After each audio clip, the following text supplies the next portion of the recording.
하나님이 우리에게 주신 목적은 영생을 얻도록 하기 위함이라고 말씀합니다. 영생은 아는 것입니다. 뭘 아는가?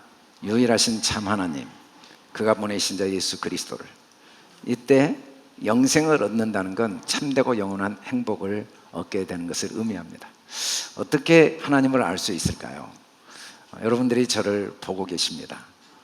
위치에 따라서 저의 모습이 선명하게 보이신 분, 희미하게 보이신 분, 또 화면을 보이신 분들은 화면을 통해 저의 모습을 볼 때는 실제 제 모습과 다른 옷 색깔이나 얼굴 표정을 보시게 되겠죠. 각자 위치, 각자 보는 도구에 의해서 저의 모습이 달리 보이는 것처럼 우리의 눈의 밝기에 의해서 하나님을 보는 눈이 달라집니다. 그리고 하나님을 보는 만큼 알게 되고 아는 만큼 영생을 누릴 수밖에 없다는 거예요. 사람들은 나는 하나님에게 관심이 없습니다, 나는 하나님을 모릅니다 라고 착각할 수는 있지만, 사람들은 매 순간 한순간도 하나님을 보지 않은 적은 없습니다. 하나님의 그 모습을 보지 않고 살 수는 없어요. 다만 하나님은 영이시기 때문에, 영과 진리이시기 때문에 우리가 하나님을 보고도 못 봤다고 착각하고, 하나님을 보면서도 우리의 시력이 약해서 우리가 제대로 보지 못할 수는 있죠. 요즘은 이제 눈의 시력이 약해지면 안경을 쓰기도 하고, 또 라식 수술이나 라섹 수술을 하기도 하고, 노안 수술을 해서 다시 시력을 회복하는데, 신앙은 하나님이 우리에게 주신 이 등불, 눈, 믿음의 눈, 이런 육신의 눈이 아니고 영이신 하나님을 볼 수 있는 눈의 시력을 회복하도록 도와주는 게 신앙생활이라고 할 수 있습니다. 우리의 눈의 시력에 의해서 하나님을 보는 수준이 달라지고, 하나님을 보는 수준만큼만 영생을 누릴 수밖에 없다는 거죠. 그런데 영이신 하나님을 우리가 어떻게 보게 되느냐면, 하나님이 우리에게 보여주셔서 보게 됩니다. 저는 본 적이 없습니다, 저는 한 번도 하나님을 본 적이 없고 하나님이 보여주신 적 없습니다 라고 아무리 착각해도 하나님이 보여주셨고 보고 살아왔습니다. 한순간도 하나님을 보지 않은 적이 없죠. 왜냐하면 하나님은 어떻게 보여주시냐면, 내 백성이여 들으라, 내가 너에게 증언하라, 이스라엘아 내게 듣기를 원하노라. 들려주시면서 보게 하십니다. 육신의 눈과 귀는 구별되어 있지만 영이신 하나님을 보는 눈과 귀는 하나입니다. 들으면 보게 되고 보면 듣게 되죠. 어떻게 보고 들은가? 어떻게 영이신 하나님을 보고 들을 수 있는가? 그것은, 이 듣는다는 건 더 정확히 말하면 하나님이 우리에게 들려주신 그 음성을 듣는 거예요. 사람들은 나는 하나님 한 번도 음성을 들은 적 없습니다, 그리고 가끔 하나님이 제게 이렇게 말씀하셨습니다, 하나님이 이런 말씀을 주셨습니다 라는 말을 들으면 거짓말 같습니다. 그리고 우리는 불신자들은 하나님의 음성을 들을 수 없으리라는 확신이 있을 뿐 아니라, 아무리 예수를 믿어도 거룩한 사람들, 목사님들, 기도를 많이 하는 사람들, 하나님이 인정하시는 몇 사람들은 하나님의 음성을 들을 수 있지만 아무나 듣는 게 아니다. 그래서 가끔 하나님의 음성을 들었다는 사람들의 기도를 받으러 갈 때 의심도 되고, 또 한편으로는 두렵기도 하고 불안하기도 합니다. 부담스럽습니다. 아무나 듣는 음성이 아니고 특별한 사람만 듣는 음성일 뿐 아니라, 과연 저게 진짜 하나님이 하신 음성인지 확실한 증거도 확신할 수 없어서 믿어야 될지 안 믿어야 될지, 또 하나님이 하신 말씀이, 내용이 그가 들려준 말이 정확히 들려준 건지 고민도 돼서 하나님의 음성을 듣는 사람이 좀 부담스럽기도 할 뿐 아니라, 평생 나는 하나님의 음성을 들을 수 없다는 착각도 하고 살아갈 수는 있습니다. 그러나 하나님이 사람에게 하나님의 그 영원하신 능력, 신성, 이 신성이라는 건 하나님의 마음입니다. 하나님의 생각을 분명히 보여줬다고 그랬어요. 그리고 그것을 알려줬다고 그랬어요. 물론 나는 하나님 음성 들은 적 없어요 라고 착각하고 확신할 수는 있어도, 하나님은 이미 보여줬고 자기는 이미 들었고 알고 있다는 걸 핑계할 수 없다고 분명히 말합니다. 도대체 영이신 하나님이 우리에게 어떻게 보이시고 어떻게 들려주시는가? 첫째는 하나님은 말씀으로 보이시고 들려주십니다. 하나님은 말씀이십니다. 말씀이 하나님이에요. 그리고 만물은 말씀이 만물이 된 겁니다. 사람들이 꽃을 보고 나무를 보고 해를 보고 별을 보고 달을 보고 그리고 땅을 보고 바다를 보고 모든 걸 보는 게 그게 하나님을 보는 거라는 걸 모르고 볼 수는 있어요. 그래도 그건 하나님을 보는 거예요. 왜? 말씀이 아닌 것이 하나, 말씀이 다 만물을 만들었거든요. 말씀이신 하나님이 말씀들이 되시고 그 말씀들이 하나의 물질이 된 겁니다. 이 만물은 말씀들이에요. 하나님의 말씀이 물질로 변화된 거죠. 어떻게 이 만물이 존재하게 되겠습니까? 말씀이신 하나님이 존재하게 하신 거죠. 그래서 만물을 통해 말씀이신 하나님을 보는 사람들은 아, 하나님이 이런 분이구나 라고 하나님을 알게 될 뿐 아니라 다양한 만물을 통해 하시는 하나님의 다양한 생각과 음성을 들을 수가 있습니다. 그러나 만물로만 보는 사람들은 하나님을 보고도 하나님을 못 보고 하나님이 만물을 통해 하나님이 어떤 분인가를 계시하는 음성을 듣고도 하나님의 음성을 못 들을 수는 있어요. 그럼에도 불구하고 여전히 하나님을 보고 있고 하나님의 음성을 듣고 있는 거죠. 하나님은 이 만물을 통해 우리에게 결국 뭘 알게 하시는가? 하나님은 너무 광대하신 분이기 때문에 이 만물을 다 그리고 영원한 시간을 다 펼쳐놓아도 하나님의 어떠함을 우리가 다 이해하기가 어려워요. 그렇게 크고 광대하신 분이에요. 그래서 이 만물을 통해 점점 나이를 먹고 수천 년 역사를 공부하고 수많은 사건, 수많은 사람, 수많은 상황, 수많은 경험들을 통해 점점 하나님을 선명하게 알아가는 거죠.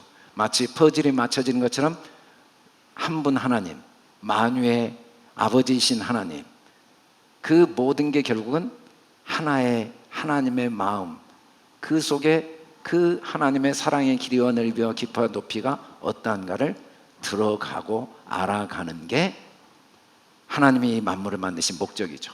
그래서 만물을 통해 개별의 물질들이 점점 다 똑같은 신성으로 보이는 겁니다. 어둠도 신성으로 보이고 빛도 신성으로 보이고 삶도 신성으로 보이고 죽음도 신성으로 보이고 실패도 신성으로 보이고 성공도 신성으로 보이고 모든 게 하나로 다 보이면서 결국은 말씀이신 하나님의 사랑을 보게 하시는 그 하나님의 손길 속에 사람들은 지금까지 살아온 것이죠. 그런데도 불구하고 하나님이 그렇게 끊임없이 말씀하시는 그 말씀을 정확히 어떻게 하시냐면 시편 82편 1절에 보니까 하나님은 신들의 모임 가운데 서서셔 하나님은 그들 가운데서 재판하시는 분입니다. 이 재판은 지난주에도 자세히 말씀드린 샤파트는 하나님의 마음을 잘 드러내 주시는 게 재판이에요. 하나님은 신들 모임 가운데 서셨다고 그랬어요. 하나님은 만물을 지으셨지만 만유 가운데 계신데 그 가운데 서 계시진 않습니다. 신들 모임 가운데 서신다 이 말은 하나님은 신들 모임 가운데서 계속해서 함께 이야기하시고 함께 말씀하시고 함께 대화하시고 들으신다는 의미죠. 이때 이 신들은 우리가 생각하는 어떤 보이지 않는 신을 의미하는 게 아니고 하나님의 형상대로 지음받은 사람의 모든 삶의 경험과 생각들 가운데서 계속 우리에게 말씀하시고 또 우리가 한 생각을 통해 우리에게 들으시고 그러면서 계속 하나님의 사랑을 우리에게 알게 하고 계신다는 겁니다. 말씀이 육신이 됐다는 걸 사람들은 모를 수는 있어요. 이 땅에 육체로 오신 예수님은 말씀이 육신이 된 거예요. 우리가 짐승을 육신이라고 하지 않습니다. 사람은 육신을 가진 유일한 피조물입니다. 왜냐하면 육체 안에 하나님의 형상을 담고 있으니까, 육체 안에 신들이 있으니까. 육체가 내가 아니고 신이 나고 그 말씀들이 나고, 예수님은 이 땅에 오신 말씀이십니다. 그 말씀이신 예수님은 육체로 온 사람들이 말씀들인 걸 아셨죠. 그래서 다양한 말씀들을 보시고 소자야, 나의 딸아, 나의 친구야 라고 말씀하셨죠.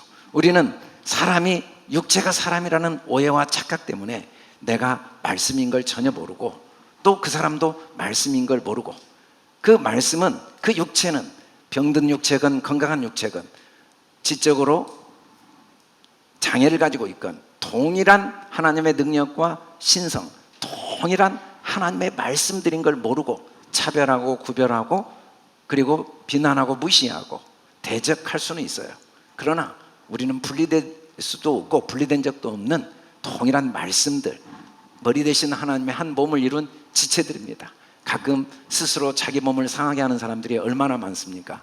마약을 복용하거나 또 지나친 흡연을 하거나 술을 먹으면서 몸에 그리고 과식을 하면서 몸에 아픔을 주는 것처럼 우리는 서로에게 아픔을 줄 때도 있지만 그것은 우리가 무지하고 연약해서 그런 거지 우리가 남이어서 그럴 수 없다는 거죠. 우리는 다 말씀드립니다. 태초부터 있는 생명의 말씀은 우리가 들었어요. 어떻게? 지금이 우리가 보는 모든 사람들이 말씀들이에요. 우리가 보는 모든 나무들, 우리가 보는 모든 자연 만물들, 우리가 느끼는 모든 공기들이 다 생명의 말씀들이죠. 그걸 우리는 눈으로 보고 손으로 만짐받았죠. 육체의 눈으로 보고 육체의 귀로 듣고 믿음의 눈으로 그것이 하나님의 나를 향한 사랑의 손길이고 그걸 통해 하나님이 어떤 분인가를 보고 듣고 깨달을 수 있는 능력이 이미 주어져 있는데도 불구하고 자기가 본 게 하나님인 걸 모를 수는 있어도 절대로 핑계할 수는 없습니다. 하늘이여 들으라 땅이여 귀를 기울이라 여호와께서 말씀하시기를 내가 자식을 양육하였거늘. 하나님은 우리에게 내가 누구이고 하나님이 누구인가, 하나님 참 유일하신 참 하나님을 알고 나는 그의 보내신 자 하나님의 아들인 걸 알도록 양육해가는 과정으로 이 세상과 만물을 창조하시고 역사를 주관하시고 우리를 지금까지 양육해 오신 거죠. 우리는 그걸 전혀 깨닫지 못하고 어쩌다 내가 태어났고 어쩌다 이런 사건이 일어났고 어쩌다 세상이 이렇게 돌아가고 내가 배우고 내가 생각했고 내가 고민했다고 착각할 수는 있지만 하나님이 나를 하나하나 말씀으로 양육해 오신 겁니다. 도대체 하나님이 어떤 방법으로 구체적으로 양육하시는가? 둘째는 깨닫고 생각하게 하시면서 양육하십니다. 시편 80편 2절에 보면 너희가 불공평한 판단을 하며 악인의 낫보기를 언제까지 하려느냐. 이 불공평한 판단이란 말은 하나님은 어느 것 하나도 공평한 모든 만물에게 동일한 햇빛을 내리신 것처럼 하나님의 사랑의 빛을 다 비추는 여러 도구들에 불과한데 그걸 사랑으로 보지 못한 걸 공평한 판단을 불공평한 판단이라고 말하고 있습니다. 그리고 악인의 낯으로 보는 것은 모두가 신성들인데 어둠도 신성이고 빛도 신성이고 삶도 신성이고 죽음도 신성이고 병도 신성이고 건강도 신성이고 모든 게 하나님의 신성인데 그걸 보지 못한 걸 악인의 낯을 본 거라고 말씀하고 있습니다. 사람들이 어린아이들은 부모에게 소리를 지르는 게 이해가 가는데 나이가 들어서도 화가 나면 큰 소리를 지르는 경우가 많습니다. 그런데 사람들이 화가 날 때 소리를 지르는 진짜 이유는 본능적으로 마음이 그 사람과 멀어졌다는 걸 느끼기 때문에 큰 소리로 이야기하지 않으면 서로 소리가 들리지 않는다는 마음의 본능 때문에 화가 나면 소리를 지르는 겁니다. 그 소리를 지르는 진짜 의도는 내 본능이, 내 본성이 저 사람과 마음이 거리가 너무 멀어졌다는 걸 이미 인지했기 때문에 자기도 모르게 화가 나면 소리를 지르게 되는 거죠. 그런데 신기하게 누군가에게 마음의 사랑이 흘러나가기 시작하면 둘이 남들 보기에 민망할 정도로 속삭이기 시작합니다. 남들이 들리지가 않아요. 속삭이기 시작해요. 조곤조곤 틈만 나면 둘이 귀에 대고 이야기합니다. 마음이 가까워졌기 때문에 큰 소리로 이야기할 필요가 없는 거죠.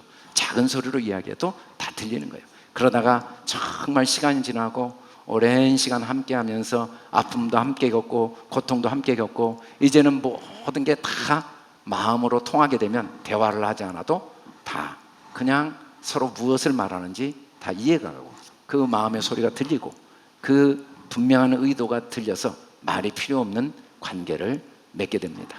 여러분, 하나님은 한순간도 우리에게 절대로 언어로 말씀하실 방법이 없습니다. 소리로 말씀하실 방법이 없어요. 왜냐하면 하나님은 우리와 한순간도 영원한 하나님의 사랑으로 우리를 보지 않을 때가 없기 때문입니다. 우리는 하나님을 외면하고 우리는 하나님을 잊어버려도 하나님은 나를 그 십자가에 자기를 못 박는 순간에도 우리를 사랑하신 한없는 사랑을 가지고 있기 때문에 소리가 없어요. 자꾸 우리는 이 육신의 소리로 하나님의 음성을 듣고자 하지만 하나님은 24시간 쉬지 않고 말씀합니다. 사랑하는 사람에게 쉬지 않고 속삭이고 더 사랑하면 쉬지 않고 그 마음이 항상 무언가를 말하는 것처럼 하나님은 쉬지 않고 말씀하세요. 그 증거가 뭐냐면 우리의 생각입니다. 우리가 왜 생각하는 줄 압니까? 하나님의 말씀 때문이에요. 하나님이 내게 말씀하시지 않는데 생각하지 않을 방법이 없어요. 사람들은 도대체 내가 왜 생각하는지 모르고 이게 내 생각인 줄 착각하지만 그 모든 생각들은 하나님이 내게 내 수준에 맞춰서 말씀해 주시는 겁니다. 마치 어린아이들이 막 태어난 우리 보담이를 보고 요셉이 요한주가 끊임없이 이야기를 하더라고요. 근데 자기에게 이야기하는지를 하나도 못 느끼고 있죠. 그래도 계속 이야기를 하고 있습니다. 사람들이 하나님이 나에게 한순간도 이야기하는 적이 없는데도 불구하고 나는 한 번도 하나님의 음성을 듣지 못했다고 하는 이유는 하나님이 내 수준에 맞춰서 이야기를 해주시기 때문에 이게 하나님의 음성이라고 믿어지지 않습니다. 하나님은 철저하게 각 사람의 수준에 맞춰서 그 아이의 수준, 그 생각의 수준, 그 깨달음의 수준. 가끔 사람들은 불신자들에게는 하나님이 말씀하시지 않는다는 착각을 해요. 그건 불가능한 일이에요. 생각이 없다면 하나님이 말씀하지 않은 사람이 있을 수 있겠지만, 그리고 의식이 없어도 생각은 있습니다. 잠을 자도 생각은 있습니다. 과학자들이 잠자는 동안 낮에 배운 모든 지식들이 저장이 되고 그게 하나하나 이 시냅스라는 신경회로를 만들어서 지식이 성장한다고 말한 것처럼 식물 인간이건 아니면 그가 스스로 의식하지 못하건 계속 생각하고 깨닫는 일이 멈출 수는 없는 거죠. 그래서 그의 소리가 온 땅에 통하고 그의 말씀이 세상 끝까지라는 온 땅은 우리의 삶 전체, 우리 마음과 우리 생각, 이 세상 끝까지라는 건 어떤 상황 속에서도 하나님은 계속해서 우리에게 말씀하고 계시다는 사실을 성경은 증거하고 있어요. 시편 80편 4절에서 가난한 자와 궁핍한 자를 구원하여, 이때 이 가난한 자, 궁핍한 자라는 건 물론 물질적으로 가난한 자, 궁핍한 자도 되죠. 또 악인들의 손, 이 악인이라는 건 우리의 삶의 여러 고통과 아픔도 의미하죠. 그러나 그런 건 사실 존재하지 않아요. 하나님의 음성을 듣지 못하기 때문에 가난이 있고 궁핍함이 있어요. 그 속에 하나님의 선한 뜻을 듣는데 어떻게 가난이라는 게 경험되고 궁핍함인 게 경험되겠습니까? 그 속에 하나님의 사랑이 들리는데 어떻게 악인이 보이겠습니까? 요셉은 형들도 악인으로 보지 않은 이유가 뭐냐면 그 속에 하나님의 음성이 들리니까, 그 형들을 통해 하나님의 얼굴을 보고 하나님의 음성을 들으니까. 근데 그걸 못 듣는 자들을 가난한 자, 궁핍한 자라고 말하고 있고 악인들이라고 하고 있죠. 이들을 어떻게 해야 되는가? 구원해야 돼요. 구원하여 건지. 구원은 예수만 하십니다. 예수란 말이 뭔 말이냐면 자기 백성을 죄에서 구원할 자예요. 예수 외에는 구원할 자가 없어요. 예수가 뭔지 압니까? 구원하는 자예요. 구원이 뭐냐면 그 사람의 수준에 맞게 매 순간 깨닫게 하시는 게 예수예요. 사람인 이상 뱃속에 막 있는 아이도 깨닫고 있습니다. 우리는 그 아이가 깨닫는 게 없다고 착각하죠. 막 태어난 아이가 반응은 없고 말은 못해도 계속 깨닫고 있습니다. 나이가 들어 병이 들어 병원에 식물인간으로 있는 사람이 아무런 의식 없이 존재하고 있는 것 같지만 여전히 그 시간 속에 그 시간을 통하여 깨닫는 것들이 있습니다. 왜냐하면 사람 안에는 예수가 있기 때문입니다. 예수. 그들은 알지 못하고 깨닫지 못하여 흑암 중에 왕래하니 땅의 모든 터가 흔들리도다. 모든 삶의 문제는 알지 못하고 깨닫지 못하는 겁니다. 그런데 언제 알게 됩니까? 알지 못했다고 인정하면 알게 됩니다. 내가 화가 났어요. 그런데 왜 화가 났냐면 알지 못해서. 그 속에 하나님의 사랑이 있다는 거예요. 내가 알지 못했구나. 한순간 화는 없어집니다. 언제 깨닫게 됩니까? 이 속에도 하나님의 선한 뜻이 있다는 걸 깨닫지 못했구나. 깨닫지 못했다고 인정하면 깨닫게 되는 거예요. 알지 못했다고 인정하면 알게 되는 거예요. 그런데 왜 사람들이 삶에 고통이 있습니까? 안다는 거예요. 내 생각이 맞다는 거예요. 인정을 안 해요. 그리고 끝까지 네가 잘못했어. 이건 문제가 있어. 이 속에는 절대로 선한 뜻이 없어. 나는 정말 실패자야. 내 인생은 괴로워. 나는 불행해. 너는 나쁜 놈이야. 왜 내가 너를 만났어? 이런 자기 생각이 알지 못한 생각이라는 걸 인정하지 않으니까 흔들리는 거죠. 근데 내가 몰랐구나. 어떻게 이 속에 하나님의 선한 뜻이 없을 수 있지? 이 속에 어떻게 하나님의 사랑이 없을 수 있지? 내가 몰랐구나 라면 알게 되는 거죠. 내가 깨닫지 못했구나 깨닫게 되는 거죠. 이 일을 하나님이 모든 사람 속에 하고 계신 건 모든 사람 속에 동일한 예수가 있다는 증거죠. 깨달은 수준은 다릅니다. 그리고 아는 수준은 달라도 그걸 알게 하시고 깨닫게 하신 예수는 한 분 동일하게 모두 안에 있습니다. 예수는 임마누엘, 모든 사람과 한순간도 떨어진 적이 없어요. 우리가 예수를 믿기 전에도 예수는 내 안에 계셨어요. 지금도 불신자들이 예수가 없는 것 같죠. 그 안에 예수가 없는데 자기가 어떻게 생각하고 뭔가를 깨달아 가겠습니까? 어떻게 자기가 사람인지를 깨닫고 자연을 깨닫고 만물을 깨닫고 역사를 깨닫고 이해하고 세상을 알아갈 수 있겠습니까? 예수가 없는데 어떻게 아는 역사가 일어나겠습니까? 예수가 없는데 어떻게 깨닫는 역사가 있겠습니까? 사람들은 모든 사람 안에 예수가 주라는 걸 인정하지 않을 수는 있어요. 왜?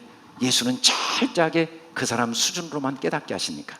그래서 그 사람 안에는 예수를 무시하고 내 수준으로 깨닫도록 요구하고 조급해하고 불안해하고 남편을 조종하고 아내를 조종하고 자녀를 조종하고 세상을 막 인위적으로 내 수준으로 깨닫지 않는 사람들을 막 흔들고 비난하고 괴로워하지만 예수는 절대 그러지 않으십니다. 육체로 오신 예수는 모두를 존중합니다.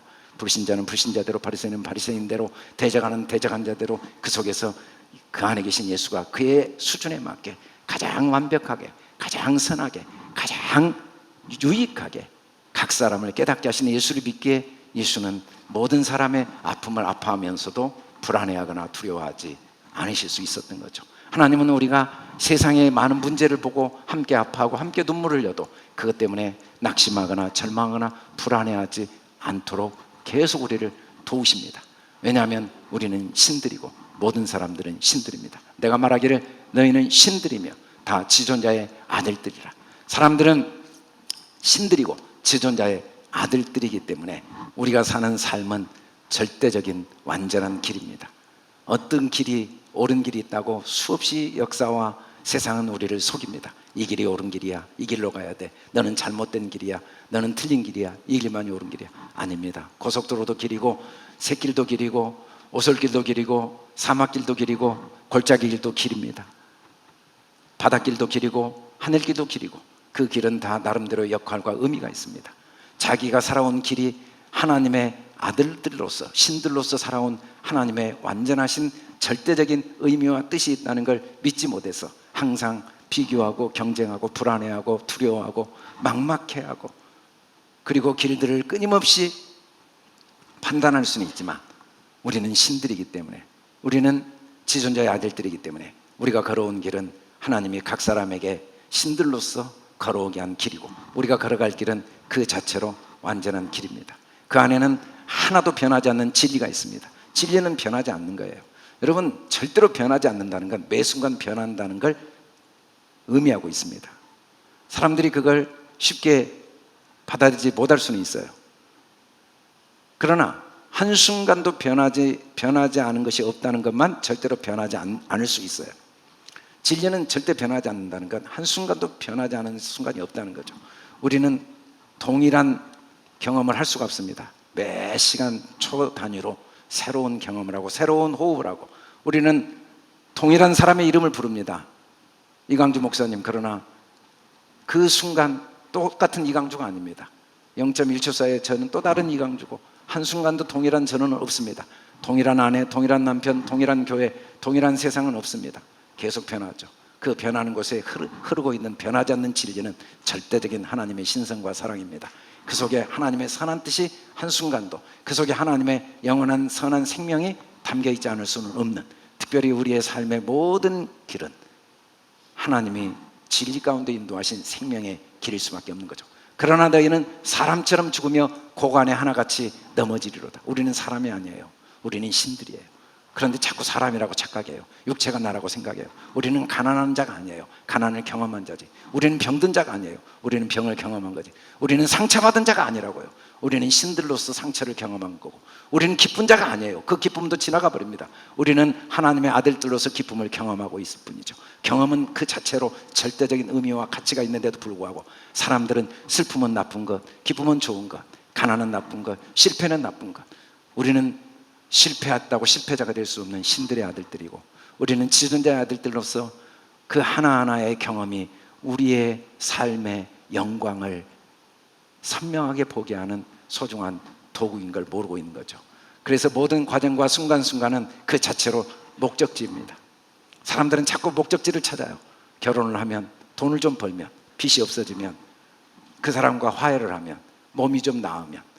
그러나 그건 목적지가 아니라 여러 목적지 중에 하나고 또 다른 목적지를 향해 끊임없이 가야 됩니다. 서울에 도착하면 그게 목적지가 아닙니다. 거기서 또 어디를 가야 됩니다. 우리는 영원한 매 순간의 목적지밖에 없다는 걸 모르고 그 목적지를 위해 나머지 목적지들을 다 포기합니다. 어느 지점에 도달했는가 그건 중요하지 않습니다.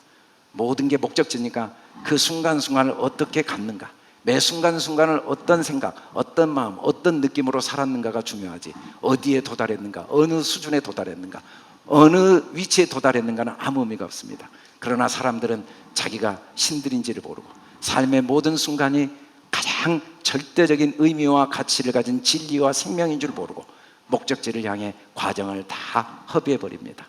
어리석은 생각을 가지고, 미련한 생각을 가지고 신들의 아들이요 지존자의 아들인 자기의 삶을 사람처럼, 짐승처럼, 호흡을 가진 육체를 가진 사람처럼 불안해하고 후회하고 염려하고 비교하고 경쟁하면서 어리석은, 그리고 이제는 다시 육체의 이 소중한 시간을 가질 기회가 없을 때야 비로소 깨닫습니다. 이렇게 지푸라기보다 허무한 것들의 시간을 다 빼앗기느라 가장 소중한 감사와 사랑과 배려와 칭찬과 존경과 나눔과 섬김을 다 포기해버린 내 인생을 그때서 깨닫는 경우가 많이 있습니다. 그걸 사람들은 사람처럼 죽는다고 했고 고관같이 넘어진다고 했습니다. 고관은 자기의 위치를 모르는 겁니다. 우리는 다 신들인데 자기만 남을 판단하고 비교하는 어리석은 사는, 넘어지는 삶을 산다는 거죠. 그래서 오늘 결론적으로 성경은 이렇게 우리에게 말합니다. 하나님이여 일어나사 세상을 심판하소서. 번역상 하나님이지만 이 하나님은 바로 우리 한 사람 한 사람을 말합니다. 우리가 신들이고 지존자의 아들들이고, 사람들아 일어나라, 세상을 심판해라. 모든 나라가 주의 소유이기 때문이다. 이 심판은 사랑으로 잘 분별하라는 거죠. 우리는 전에 어리석은 자였어요. 우리도 어리석어서 세상을 심판하지 못했어요. 세상을 심판하는 게 아니라 세상에게 심판을 당했어요. 그래서 순종하지 않고 속고 정욕과 행락과 종노릇하고 악독과 투기를 삼고 가정스럽고 서로 판단하고 미워하는 어리석은. 세상은 육체를 가진 이상 고통이 멈출 수 없습니다. 먹어야 되고 쉬어야 되고 자야 되고, 그리고 이 자연의 여러 환경에 영향을 받아야 됩니다. 태풍이 오면 태풍 때문에 고통을 당해야 됩니다. 그러나 이 육체로 인해 겪는 고통은 아무것도 아닙니다. 진짜 고통은 그런 육체의 병든과 연약함과 또 크고 작은 갈등과 다툼, 오해와 어려움들이 아니라 어리석음입니다. 그 속에 하나님의 나를 향한 선한 뜻을 깨닫지 못하고 내가 누구인지 모르고, 가난은 경험인데 가난한 자라고 확신하고, 실패는 경험에 불과한데 나는 실패했다고, 상처는 경험에 불과한데 상처받았다고 두고두고 기억하는 어리석음이 우리의 삶을 고통스럽게 합니다. 그런 적이 일에 대하여 우리가 무슨 말을 하려? 만일 하나님이 우리를 위하시면, 이 만일은 잘못 번역된 거예요. 절대적으로 하나님이 우리를 위하시기 때문에 누가 우리를 대적하느냐? 한순간도 하나님이 우리를 위하시지 않은 적이 있을 수 있겠느냐? 여러분, 모든 사건은 우리에게 일어난 게 절대 아닙니다. 우리를 위해서 일어난 거예요. 며칠 전에 임종을 앞둔 암 환자들을 돌보는 모임에 영상을 보는데 수없이 많은 수백 명의 그 암 환자들의 임종을 지켜보면서 본인이 깨달은 이야기를 하면서 죽음이 뭔가를 깨달았다. 죽음은 삶을 아름답게 해주는 선물이다. 저는 제 아내의 죽음을 통해 이전에 한 번도 경험하지 못한 슬픔과 고통과 외로움과 고독과 안타까움과 후회라는 실상을 경험하면서 이전에 한 번도 경험하지 못했던 삶의 소중함, 순간순간의 하나님의 은혜, 그리고 지금 함께하는 사람들의 그 아름다움과 소중함이 머리가 아니라 마음으로 느끼고 누릴 수가 있었습니다. 과연 죽음이 없는데 지금이라는 시간을 의미 있게 보낼 방법이 있겠습니까? 과연 죽음이라는 게 없는데 함께하는 사람을 더 많이 사랑하고 더 많이 이해해주고 더 많이 축복해주고 더 많이 믿어주고 더 많이 안아줘야겠다는 생각을 할 방법이 있겠습니까? 언제 죽을지 모른다는 사실 때문에 그 죽음에 순서가 없다는 사실 때문에 안타깝고 화도 나지만 아니야, 그래도 사랑해야지, 그래도 너무 소중하지, 그래도 더 이해해주고 더 감사해야지 라는 마음이 죽음이 없는데 과연 가질 수 있을까요? 죽음은 우리에게 육체의 삶의 시간을 아름답게 해주고 육체의 삶의 모든 경험을 소중하게 해주는 선물임을 저도 뼈저리게 경험하면서 그동안 하나님이 주신 수많은 은혜들이 있지만 아내의 사별을 통해 또 다른 삶의 소중함과 시간의 소중함, 그리고 내게 주신 은혜들이 가슴 깊이 쳐밀어오고 함께하는 사람들의 그 사랑과 소중함과 아름다움이 더 깊이 뼈저리게 경험되어지는 것을 보면서 죽음도 내게 닥친 사건이 아니라 나를 위한 사건일 수밖에 없다는 걸 인정하지 않을 수가 없었습니다. 여러분, 이 세상에 어떤 것도 내게 일어난 사건은 없습니다.